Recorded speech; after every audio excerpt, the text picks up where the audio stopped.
Greetings, everyone. It's great to be with you.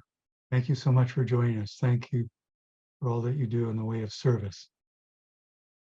Our presentation today is entitled Back on Track on the Mystical Path 3. The AMORC book, I Saw Your Light from Afar by Chief Executive Officer and Imperator Claudio Mazzucco, has a chapter on the pitfalls of the path. Also, the AMORC book, The Sanctuary of Self by Imperator Emeritus Ralph M. has a section on the pitfalls of the mystical path. We'll follow up on these discussions and delineations of the challenges of the spiritual and knightly quest. We'll consider ways, when needed, to get unstuck and back on track in our lives for our full maturation and this greatest of all adventures. In this way, there's some slides I'd like to share with you to help us for a meditation period and then into the main body of the presentation. You can see now before you the title page of the traditional Rosicrucian Michael Mehr's book, Atalanta Fusions. It was first published in 1617, but you'll see, if you look closely here, this copy is from 1618. We have this image courtesy of the Roy G. Neville Historical Chemical Library, Science History Institute in Philadelphia. The Rosicrucian Order AMORC has this text and various other ones associated with traditional Rosicrucians in their archives and at the Rosicrucian Research Library in San Jose, California. I know many of you have visited or plan to visit. Now you'll see various actions circling around the centerpiece of this work, and they're associated with the story and the myth of Atalanta. You know, we know from earlier times, the ancient period, the Renaissance period, and the 17th century period, that stories given an esoteric or inner spiritual meaning that relate to our inner selves. The story of the great racer, Atalanta, and various suitors that tried to run as fast as her, in a way mirrors our own development and growing up in our life and proficiency.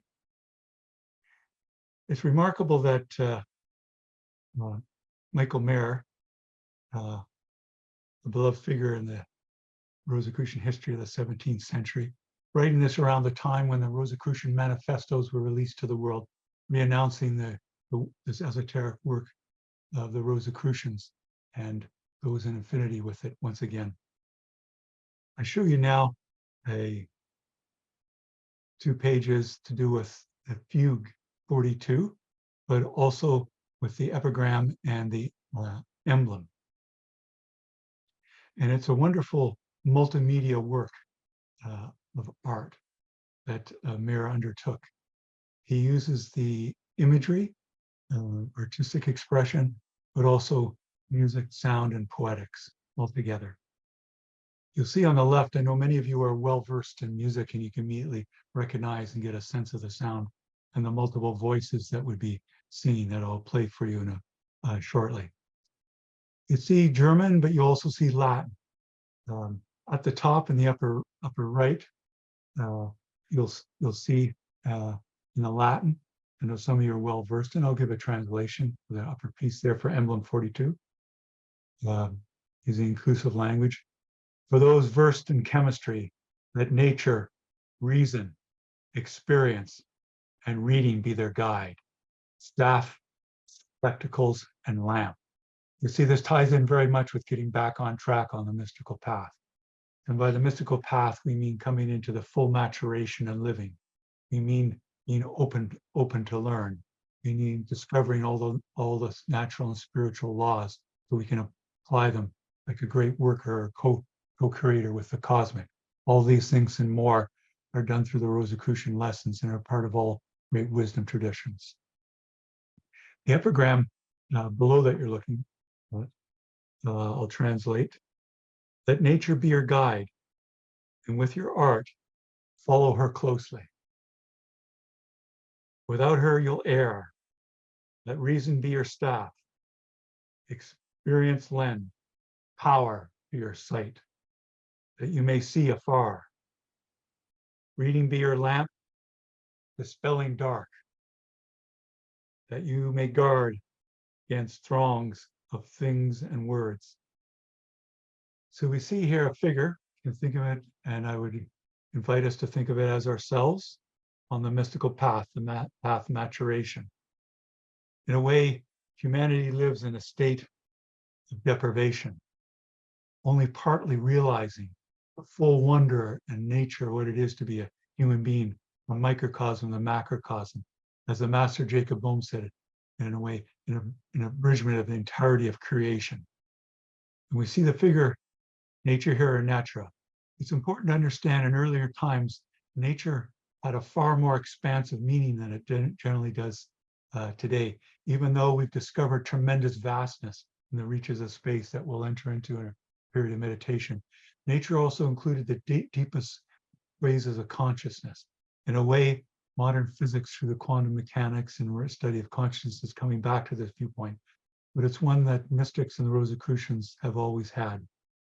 You'll notice the figure of nature here. She carries with her vegetables and fruits. These are wondrous alchemical productions that we, in a way, take for granted, but you think of these great spiritual and natural laws that are taking place to form this. We see here a person walking, trying to find their way. In a way, that's the way we go through our life. We need that light, that inner spiritual light, the divine within, to guide us. As we grow up and mature, we can follow more and more easily nature, including our inner divine nature. In this regard, it reminds me of the Pythagorean tradition that is part of the heart and soul of the Rosicrucian transmission over the centuries. Pythagoras and the Pythagoreans discovering laws and principles in nature through number and geometry. So too, we have to look and have our own firsthand experience. It reminds me of the Rosicrucian students, Sir Isaac Newton and John Dalton, who work in chemistry, but also the humble Rosicrucian student, Albert Einstein, gradually revealing to them through nature and their inner experience, with increasing accuracy and precision, the underlying structure of existence. The expressed understanding of special relativity, general relativity, quantum mechanics, and the current physics, though thought of today as highly advanced, are still rudimentary to what is coming when we follow the great lessons of nature and the inner guidance of the master within. It reminds me too of the great and formidable mathematician Emmy Noether, who gathered together the major laws of physics when she was approached by physicists, and from her deep knowledge of structures in mathematics, the mirror through the Pythagorean tradition, the deep structure of the universe, she was able to show the wide-ranging theories had underlying law of symmetry. And through that, we received a taste of what is coming. Indeed, in our cosmic attunement, we can realize it and be it, and emulate in our lives in a way that is appropriate for our lives and our environment.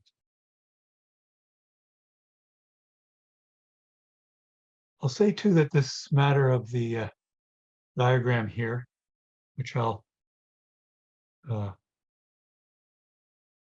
play a piece of music for you now with it, so you can see this multimedia work come even more alive. You may wish to follow the Latin and the notes as we hear the song now. These are the multiple voices reenacting Andalana Fugues, Fugue 42.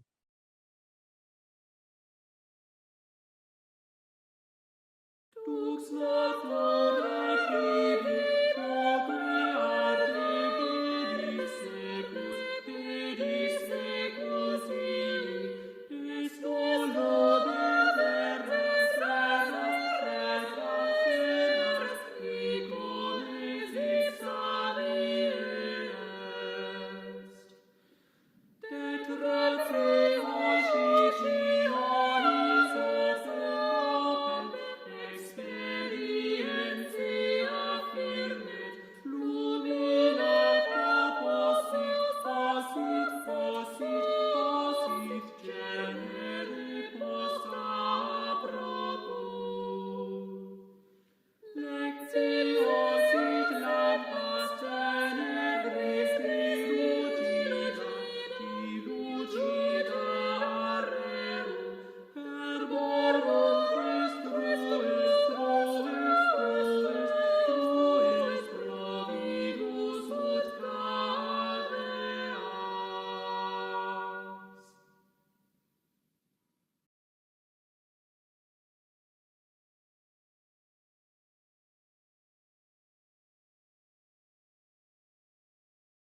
Now readied and inspired by this wondrous work with the traditional Rosicrucian Michael Mayer, mine is Rosicrucian studies and his contact with the divine within, and building on other inspiring mystics before him. As we look upon this special work and our own actions, be on track on the mystical path, following the deepest form of nature, the cosmos laboratorium all around us, but also the teachings of our true guide in life, the inner self. I invite you now, let us turn inward and follow nature even further as we ascend to the heights of the celestial sanctum. This time you may wish to close your eyes. We'll concentrate on the way of the inner light. Just breathe comfortably, a little deeper, I suggest, and extend your exhalation longer than your inhalation if you're comfortable with that. That prolongation of the exhalation helps stimulate the great vagus nerve, allows the relaxation response to automatically occur. And let us spiritualize this action by picturing with the incoming of the breath, the vital life force, increasing sense of surrender to the divine within, our true nature and guide.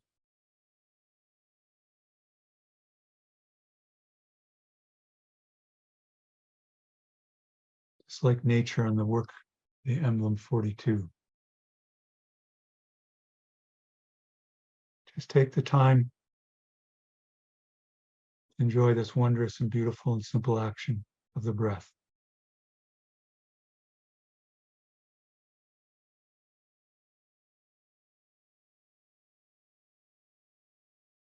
As we learn to master our breath, we're more all able to achieve the mastery of life.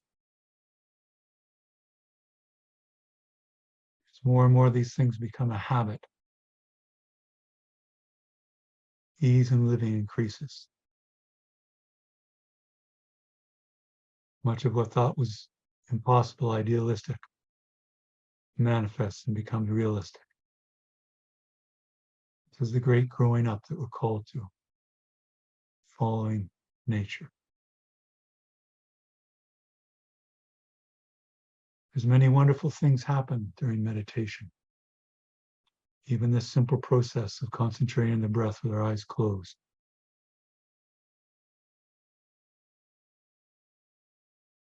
We increasingly come into autonomic balance.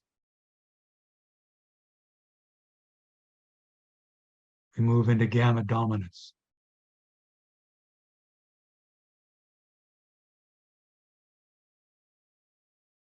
Even to a degree of parasympathetic dominance. Optimal heart rate variability. We work with our physical heart and our psychic heart to steer ourselves through our lives. And to do that, the heart rate will change and vary.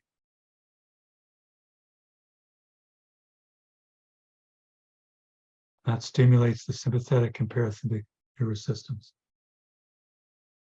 A cause and effect relationship going both ways.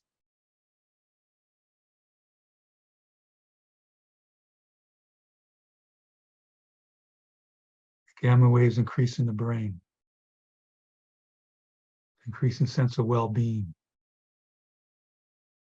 All our faculties start to work together.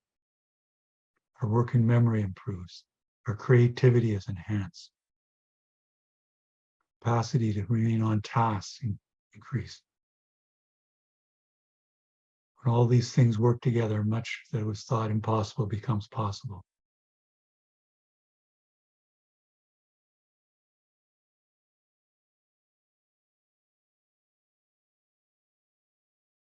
Much of what may have made our outer self feel downhearted gets transmuted, enriched, and ennobled.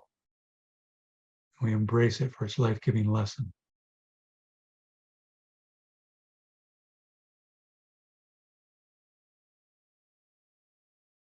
Start to leave the path of wandering in ignorance and deprivation. Like the figure with the lamp and the emblem. We get back on track. Let's continue the spiritual operation, work of alchemy. We're following further the instructions of the key Rosicrucian meditation introductory booklet, Liber 777, which I'll give you the resources on. And always a wondrous work to return to because it's an expression of the emulation, the experience of the cosmic. Just as it was brought about through cosmic experience. The emulation of the text and following instructions helps us return back to the experience of the cosmic. So we, in our own turn, can emulate the cosmic in our lives and healing in our environment. Begin our ascent to the heights of the celestial sanctum. Let us use this, one of the versions, for the prayer and invocation preparation. May the divine essence of the cosmic cleanse me of all impurities of mind and body, that I may commune with the celestial sanctum. May my mortal consciousness be so enlightened that any imperfections of my thinking may be revealed to me, and may I be given the power of will to correct them. I humbly petition that I may perceive the fullness of nature and partake thereof, ever consistent with the cosmic good. So mote it be. Now, fathers and sorors and participants, I invite you to use all your imaginative capacity and inner psychic faculties to picture yourself rising up from your home or dwelling or your office, up above your neighborhood, now seen below your town or your city or geographic area, and keep rising up faster and faster using inner spiritual action. Full range of the imagination and psychic faculties. And see below you the weather systems, the great system of order of nature. We rise up higher and higher over your province or state and its wondrous landforms of nature, water forms, and keep rising up faster and faster. And see down below us your great nation or country. And now your continent and the hemisphere where you dwell. And now the entire oblate spheroid, beautiful sphere, beautiful blue jewel of the earth, the wondrous blues and whites and grays and browns. As the earth, the great temple, rotates about its axis. Another wondrous demonstration of nature for us to learn that we too rotate about an axis through the spine in the holy temple. Let us rise up higher and higher and see the wondrous elliptical orbits of the planets of our solar system revealed to us through the planetary motion of the humble Rosicrucian student, Sir Isaac Newton, and the great fiery ball of the sun, our local star. Wondrous orbits around this beautiful entity, our local home, the sun. And look up and see the wondrous heavens above us. And let us sense the dynamic actions, the law of vibration through the cosmic keyboard, the harmony of the spheres, like the fugue that we listen to, the emblem 42. Cosmic harmonies as we rise higher and higher past the nebula, cosmic web connecting the stars and the galaxies. The black holes balancing the universe, even like unto the great black hole, the center of our Milky Way galaxy, the great galaxy revolves about. And let us look up, passing faster and faster, way beyond the speed of light as we transcend space and time and move increasingly from the finite plane to the infinite plane, suggested by the vastness of the cosmos.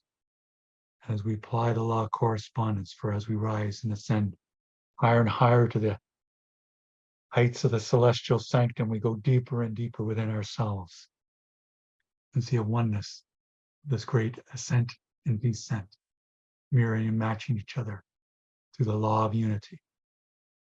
Let us pass out in the great arm of the Milky Way galaxy, seeing its great spiraling action at its center, and look up the other galaxies, myriad stars, as we continue our journey upward to the very center of the cosmos, to the heights of the celestial sanctum, going faster and faster, enjoying the exhilaration. And as this great expansive view suggests to us through the law of suggestion, our attunement with the cosmic, our full depth and understanding. Let's continue faster and faster, enjoying the beauty and the harmony of the spheres. Beyond the clusters of galaxies, even superclusters of galaxies.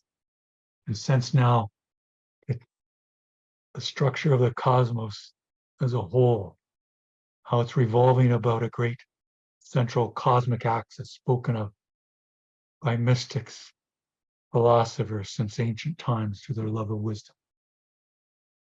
As you get closer and closer to the midpoint of this great axis, slow up and dwell there at the very center of the cosmos, at the center of your being, matching each other through the law of correspondence, as above, so below.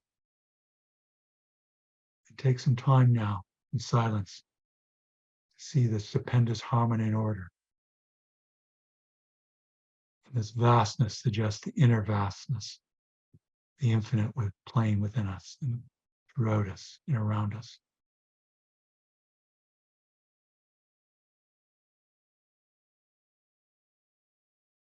Exhilarated to be at this high point of spirituality.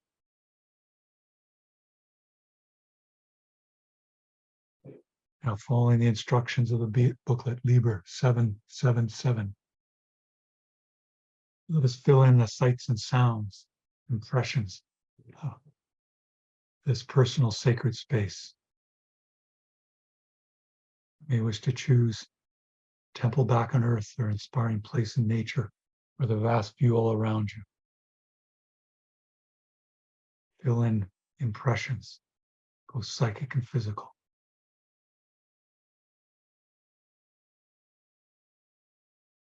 This is your birthright. Let the divine within assist you.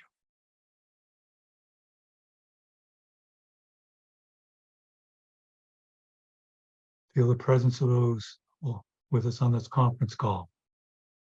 All seekers, invisible and visible masters, the officers of our order.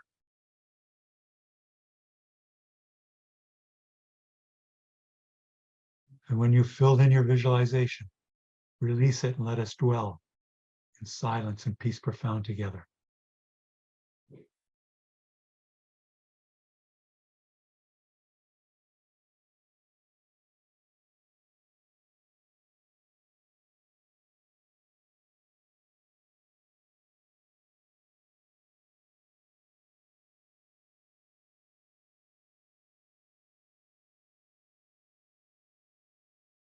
Just feel whatever there is to feel.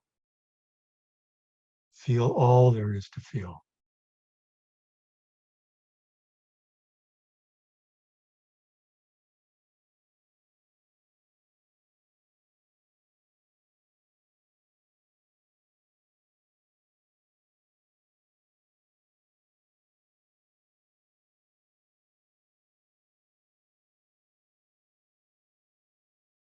Just continue to be receptive to the cosmic, the universal intelligence,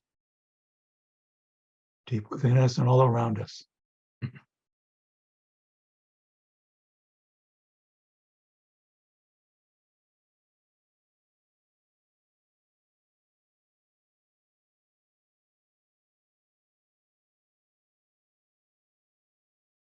you find your mind wandering, just lovingly and gently bring it back to the discipline of the breath.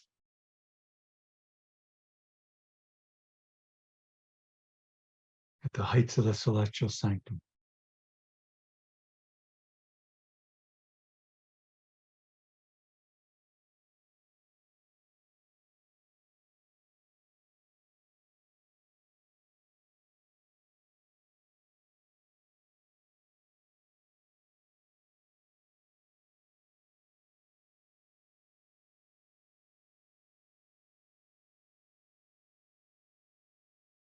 Let us now undertake a further spiritual operation. Let us radiate love and well-being to all those who have petitioned the Grand Lodge of the Rosicrucian Order AMORC for guidance and healing. And all those who have petitioned our affiliate bodies for guidance and healing. And all those you know who are in need of guidance and healing. And all sentient beings throughout the cosmos in need of guidance and healing. Radiate love and well-being from your heart and mind, like a great floodlight filling the universe as your love, sense of well-being expands out, your mind fills the cosmos. This law of service, just let it flow with increasing rapidity, expanding out and reaching all those in need as our mind expands into the cosmic mind.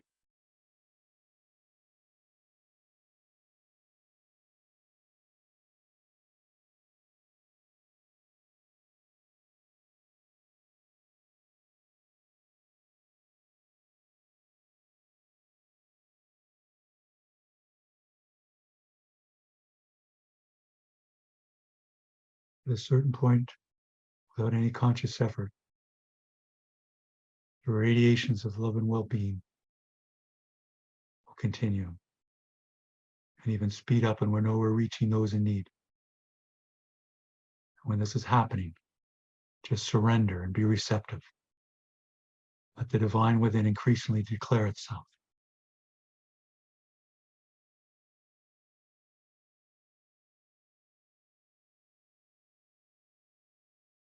As our true nature, at one with the one.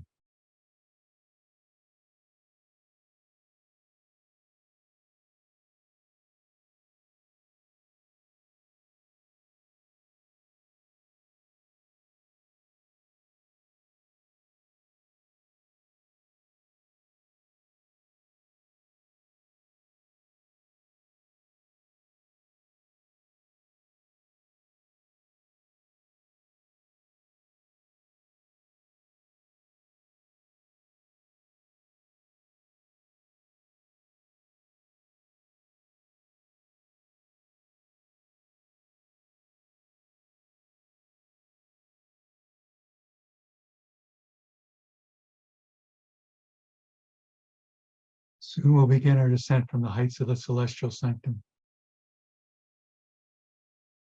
This wondrous experience of nature.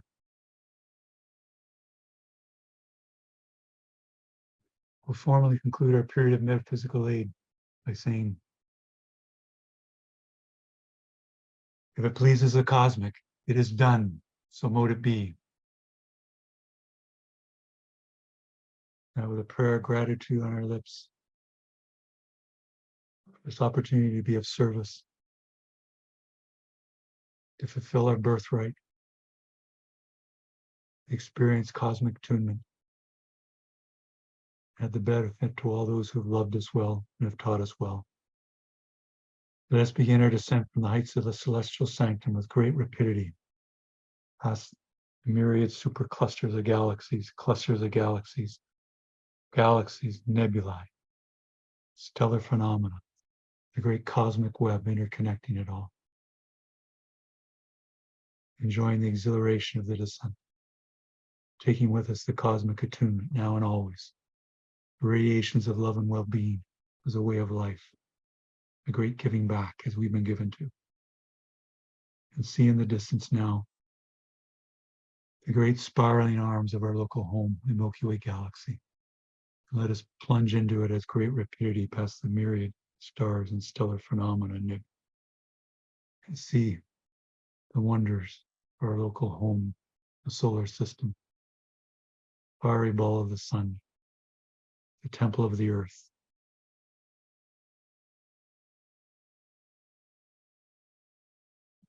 The hemisphere where we left off, continent, great nation or country, province or state. Let us say another prayer and invocation together.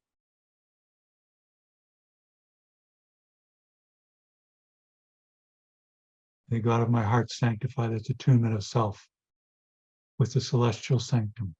So mote it be. Let us continue to descend on our neighborhood, our local geographic area, our home or dwelling or building where we left off, the room. When you're ready, you may wish to stretch, feeling remade, rejuvenated, all the more ready for the work and worship of the Rosicrucian Order AMORC, now and always. And open your eyes and we'll continue. Thank you so much.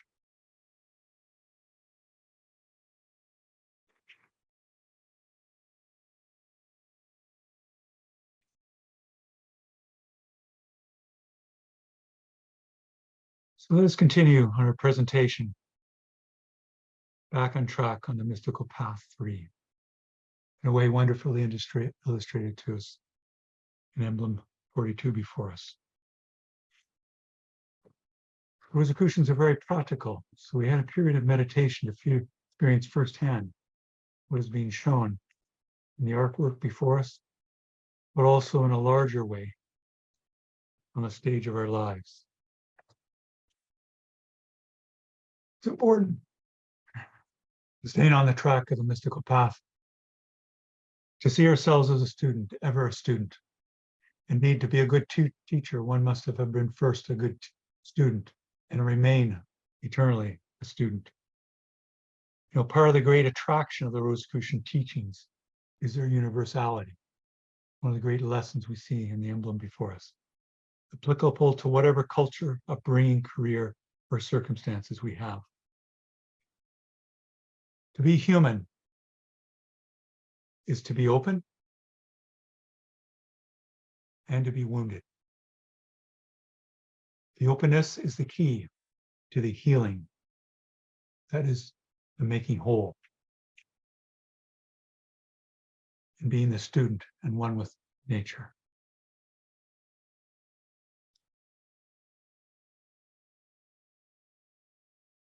If we deny this woundedness and do not let ourselves to be fully open to sense and learn because we think we have arrived, have so well attained, life will teach us differently. The divine within, the master within, the inner self, known by various names in various lands, down through the ages, is the great repairer. As we increasingly surrender to the divine within, that is, be receptive to the deepest part of ourselves, and increasingly identify with it, live with it, express it, love it, enter into the mystical marriage with it, assume it, be it. This openness will cause the greatest healing to take place. Indeed, it takes a great deal of energy to be who we are not. But the law of transmutation is there nevertheless to perform its great work. This way we become unstuck. The flowing takes place. The block love starts flowing forth. It's in our exercise. I want to say, well, how does this wounding come about? Well, there's a great deal that can be said about that. But in our growing up and learning how to follow the guidance of the master within, often those around us and within ourselves, we follow the guidance of the outer self. There are strong lessons that come about and wounds that need to grow and learn from. It's nothing to be ashamed of. It's the way of the world. The process is all part of this enrichment and ennoblement. in this and being unstuck on getting back on the mystical path, it's important to realize that spirituality is not a specialization. It is something to infuse and realize in all that we do. The greatest maturity and deepest spirituality, the greatest healing comes about through a balanced way of living. This is one of the realizations of the Rosicrucian way of life. Statements of the outer self, such as, I'm not good at that, and therefore do not need to do whatever it is, are not helpful. We need to follow conscience, the inner still voice, a master within, linked with the cosmic mind, the absolute. Now, it's true, in looking around, we may or may not have a role model in our career or chosen way of life. That who approaches the work from an explicit awareness of mysticism. However, if we look around and see those who are approaching related matters or the matters that we're involved with in a mature, creative, disciplined way, always open to learn more and improve and not be dogmatic, following well-advised system and order, that is nevertheless in harmony with the mystical approach, whether the person realizes it or not. Also in this way, one of the pitfalls of the path is think, well, you have to be a mystic and have deep mystical insight. That's not the case. Various persons that have perfected their path or have great creativity. For example, artists are a great way to learn about mysticism, inspired through their inspiration. You can find much that's essential about mysticism. That's why it can be so powerful when an artist is deeply mystically inclined. Or, for example, a psychologist who's deeply mystically inclined. They take that deep learning that's been associated with the outer self and match it with the inner self, and they apply that in a masterly way. Indeed, as a person becomes quite proficient, experienced under wide circumstances, highly knowledgeable of a particular trade, craft, or profession, I've often noted that they become wise in their advice and assessment of how the work is to be done. That wisdom parallels the wisdom that is needed for the mastery of life, a harmonious and open way of living. No matter where we are, we can work for the evolvement of all. Let us not be disappointed where we are. Wherever our latent talents can come out. That's one of the hallmarks of the Rosicrucian way of life. We recently live with the master within. The outer self will be surprised. And as those outer talents come out and we have an increasing sense of mastership, we're not to covet positions. In a way, we may think, well, it would be grand to be a teacher or an officer, a spiritual organization. But we have to ask ourselves, are we willing to do the work and take the responsibility? And these are sobering realizations. We need to follow the guidance of the master within in our conscience. This guidance may not match the likes and dislikes of the outer self. And what the outer self thinks is important. The law, and this is an important application of the law of impersonality. The outer self will be itself more enriched, more creative, more able to do when it follows the guidance of the master within. And we increasingly realize that is our true nature. You know, part of the great value of Rosicrucian affiliate bodies that I know many of you partake of, that is our local groups, is that there is the opportunity to serve in a variety of ways that we have not done before. There is a broadening of skills that is part of self-mastery. Our latent talents can come out more when we're open. There's a beautiful Rosicrucian adage that I know many of you live by, that dare to do and the strength will be given unto you. Also, keynote of our affiliate bodies is that we do not petition to do a particular task or have a particular position. Those around us, their wise guidance, will take note of who's ready and will be asked. Same too in our life in general. As we follow the law of service, opportunities will open up in the most essential way. Important too in this type of opening up, being receptive, and being guided by the master within, and getting unstuck, back on track in the mystical path, is to know that and give equal respect all other beings, all expressions in the cosmos. And that includes the holy temple of our body. One psychologist I work with who's very wise, he refers to the wisdom of the body. Indeed, we need to be aware of what's happening in our physical body. What's going on in our life will be manifested there. And our meditation has a tremendous value. It makes us more sensitive to the holy temple of the body. It also makes us more sensitive to all layers of consciousness that are infused in and expressed of. In each cell, our body is expression of cosmic consciousness. Now, part of that increase in sensitivity, being aware of anger. Often mystic students think that, it shouldn't express anger. Well, anger is a strong emotion, yes, but it has its value. This is the Master Jesus Yeshua in the story overturned tables of the money lenders in the temple, or rebuked his disciples, which rebuke has a strong sense of it, a taste of anger. He had a high ideal for them. So too, anger helps protect the holy temple in our nature. But we have to use it constructively. It can be thought of as the emotion of change, and hence closely related to the law of change. Related to these matters, too, and lessening feel the needs for the application of anger. There's many situations in life, it's a matter of, should we laugh? Should we get angry? Or should we cry? And we increasingly on the mystical path will find many of those type experiences. But one thing that helps in not needing so much strong lessons in our life is to continually asking ourselves, what are we avoiding? What are the life-giving lessons that we're saying no to? Also related to that, what is accumulating?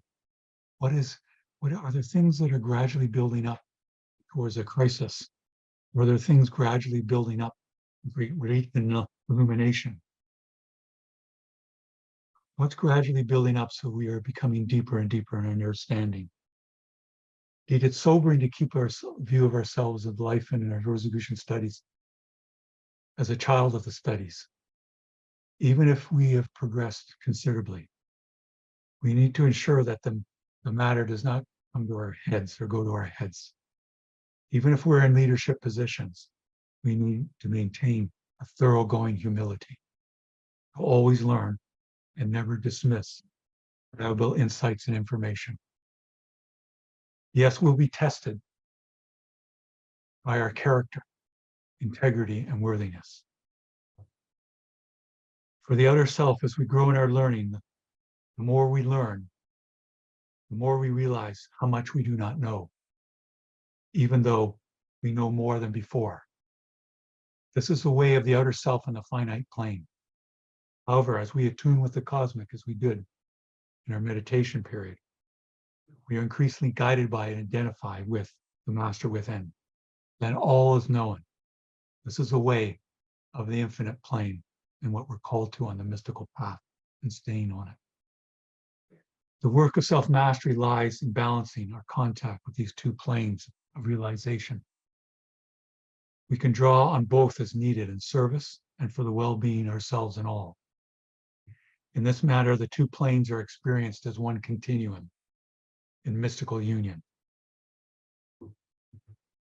Now we need to take care that the outer self does not think that it is the master within after it has had increasingly expansive contact with the master within. We need to continually realize there's more to grow and learn in. And the process is as important as the attainment of union. We need to face, not avoid, not only for ourselves, but for the welfare of others, and not pretend we are wise teachers when we're not dealing with important issues in our lives and thereby can mislead others. Now, some students greatly benefit from their early studies in the Rosicrucian teachings. but then go on to do their own personal explorations rather than staying focused on learning more through the Rosicrucian studies and being officers, recognized workers, and teachers. Each person will have to decide what is best, but I assure you, if we stay the course gradually and gradually, our weekly lessons, the great transformation, the great work will take place. It's true some of the manifestations will only be done when they're needed. But can we be aware through our weekly lessons that the strength is building up when it's needed? Not feel disheartened by this. I think back when you look on your life, when times are needed, it was there. Another thing that's very important to realize and often takes back students to mysticism is they may have a very uplifting experience, one of highly illuminative experience, or one that is greatly enriching and ennobling. And then one may suddenly feel flung into a challenging situation. Yes, sometimes we have these experiences as part of the great balance of life to prepare us to grow and learn. As past Imperator and traditional Rosicrucian Sir Francis Bacon mentioned, that through our profound experiences, there's a great unearthing through the subconscious that's taking place. There's a readiness that comes forward. Yes, we enjoy the uplifting experiences, but they also strengthen us, mature us, and prepare us to take on greater service, to take on greater challenges of things that need to be made more harmonious deep within us. And yes, it may feel for a time like one was flung into the outer darkness, but we need to remember our deep center, remember that momentum of our meditative experiences, remember our initiations. They go far deeper than any outer misleading or challenging, disharmonious experience. We need to keep coming back to that deep well of meditation and the cosmic attunement within us. You know, it's often mentioned that idealism it's something of youth. But when we remain on track on the mystical path, we'll find as we mature and evolve that our illumination and our idealism increases. In fact, part of the reason for illuminative experience is to enhance our idealism and make it a realism. Indeed, the outer self feels most alive and well when it cooperates in this great work with the divine within. And yes, as I mentioned, there's tests and trials, but they're part of our great learning. They're part of the vibrations on a larger scale through our life and through incarnations. I mentioned an article by Grandmaster Imperator Raymond Andrea. I'll give you a reference for it. It's called The Conflict of Opposites.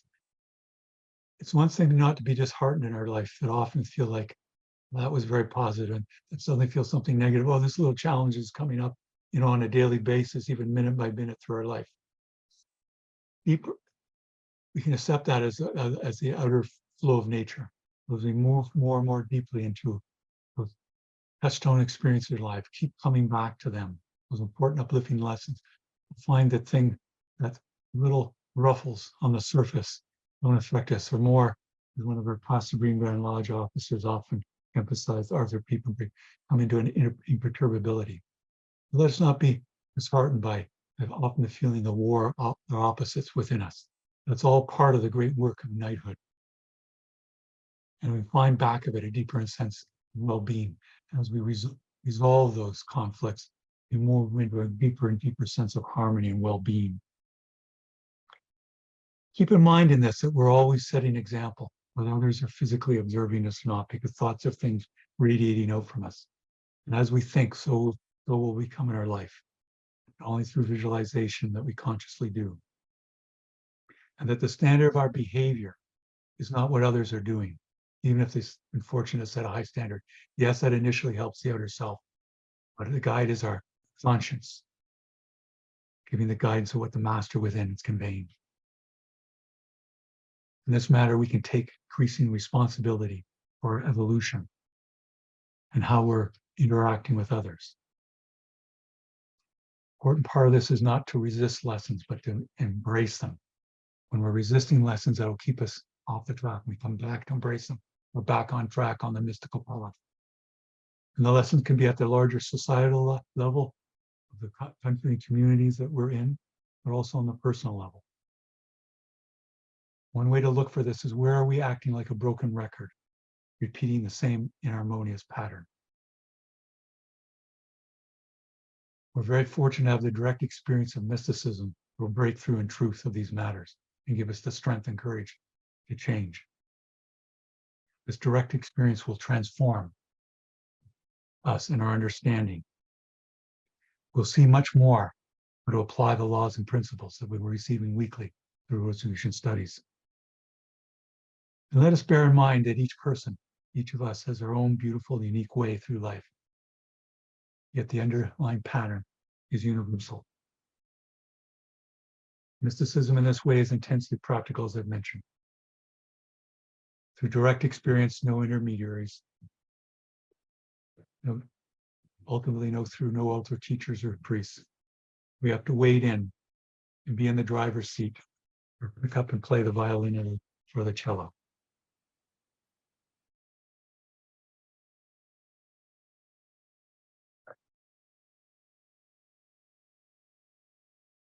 On this matters, it reminds me of a young person who went off to war, World War II, and he had grown up in a farm in the United States. But as a young person, he had greatly helped farmers and the families around him.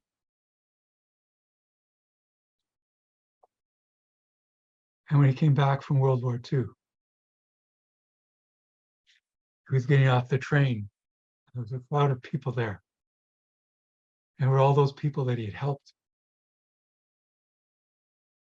because they wanted to come back and pay homage to him. See, we never know how much we're helping people. Indeed, the greatest help is when we don't know. And yet we know through our laws and principles that it's working and feel the action. So too in our own life, by the standard we set, others will be drawn to us. Let us not be held by whether there's gratitude or not, for we don't do it for those reasons. It reminds me too of an example of an elder. And when she grew in her advanced years, her various parts of the family always wanted to have her come and visit because she was so wise and loving. It was never a burden. So too in our own life, what we give out will come back to us. It reminds me of the wise words of the august master, Louis Claude de Saint-Martin. I quote, "As proof that we are regenerated, we must regenerate everything around us. And then we'll know we're back on track on the mystical path." Thank you. At this time, I'll have a conclusion, but I'll ask Karen to paste the resources in the chat and attach resources, a PDF document if you're so inclined. They'll go in as 3 pastes in the 1 PDF document. So by way of conclusion, we followed up on the AMORC book, I Saw Your Light from Afar, recently released by the Chief Executive Officer of our order, Imperator Claudio Mazzucca, particularly his chapter, The Pitfalls of the Path. In the AMORC book, The Sanctuary Itself by past Imperator Emeritus Ralph M, which has a section on the pitfalls of the mystical path. In each pitfall, though, there's a great lesson on how to be on the path and how to approach things in a highly constructive way. As we follow the guidance of the master within, we'll be less and less in the pit and reaching out from it. And this way we followed up on those discussions and challenges of the spiritual and nightly quest. We've considered when needed how to get unstuck and back on track in our lives for our full maturation on this greatest of all adventures. Thank you very much for joining us as we've continued to explore Rosicrucian laws and principles and their creative expression and application for the mastery of life, harmonious living, and service.